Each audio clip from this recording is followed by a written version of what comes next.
It's Micheline with Fit and Health for Yourself, and today I want to talk about ginger.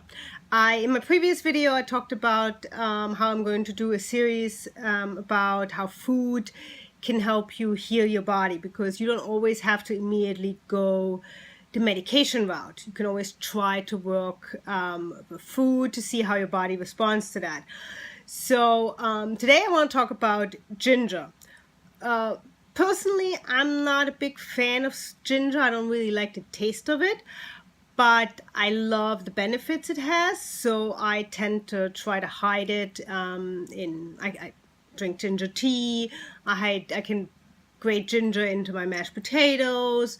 I hide ginger in my oatmeal, in my smoothies.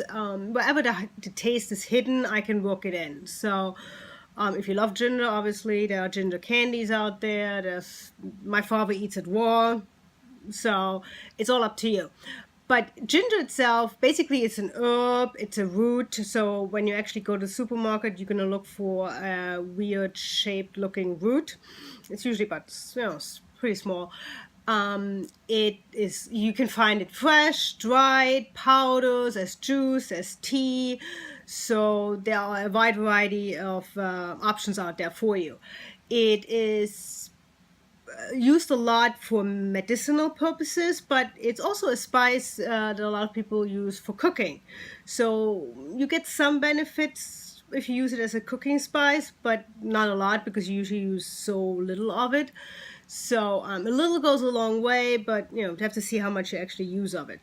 So ginger has a lot of health benefits. Ginger actually can relieve nausea and motion sickness without, when you're nauseous or you get motion sickness, sometimes on those roller coasters or ships and anything, and when you take those drugs, Dramamine and all that are available, they usually leave you very drowsy.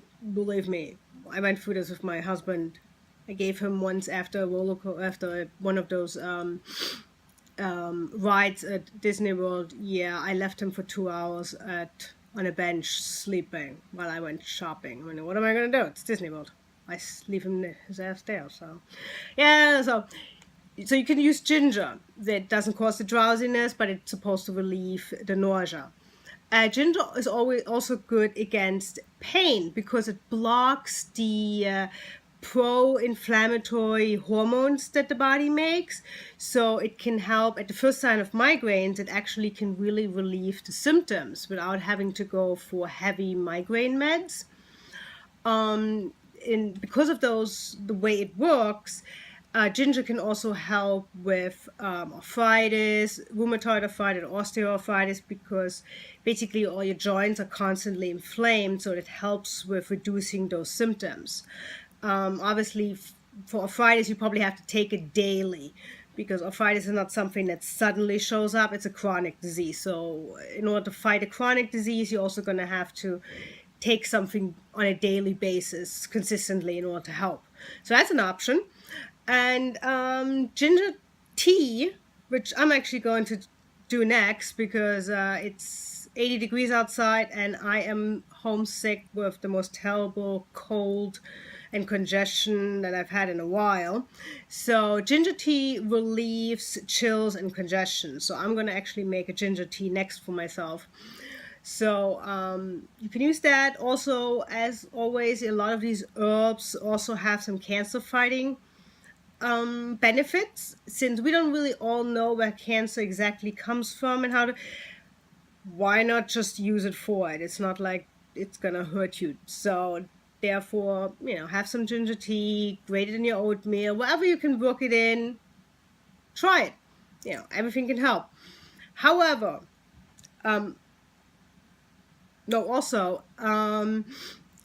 ginger is also really good, which I just found out by looking all this up, in reducing gas and bloating. So if you put ginger, like 1 or 2 slices of fresh ginger in the bean dishes, my husband loves to make rice and beans, but come on, it does cause a lot of gas.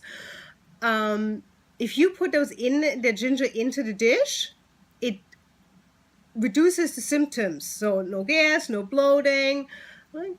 great, I can finally actually eat those without having to deal with the aftermath. So try it for that. However, with ginger, you also have to be careful if you are. There are some people who cannot use ginger, so be careful. Obviously, during pregnancy, you always consult a physician because that's a whole nother ball game. People on blood thinners and who have a blood disorder, they should talk to a physician because ginger can inhibit blood clotting. So it will interfere with the medication. So therefore, don't take ginger unless you talk to your doctor. Always talk to your doctor first. So ginger also can lower your blood sugar. So if you're already on medicine to lower your blood sugar, it can even lower it more, but then it goes into the dangerous zone. So therefore, be careful there.